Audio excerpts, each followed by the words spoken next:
Excitement is in the air. It's move-in day, one of those rare days in your life that you will never forget. From president to puppy, Samford is here to welcome you home. Super excited. I spent the last 2 days in a car. Those 19 hours could not have gone by slower, actually. So I'm really excited that I'm actually here and moving in now. You know, at first, a little earlier this week, I was nervous, but I think now being here and just being around everybody, I'm really excited and just really appreciative to have this opportunity.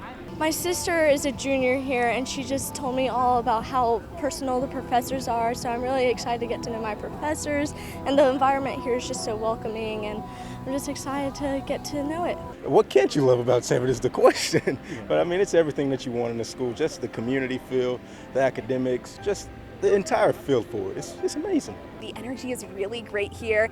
You know, on a day that maybe is hard for parents because of different transitions of moving from home life all the way to a college life, I know that can be difficult, but we try to make it a fun and lively environment, and people are just excited in the halls right now.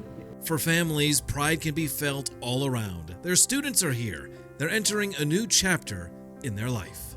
I love the faith background of Samford, and I love it's a small school, but it has a big school feel to it. Is my child going to be safe? Is my child going to have the right people around her and the right people in faculty and staff that are going to help her to develop into the person that she's supposed to be? And I think that that's true here.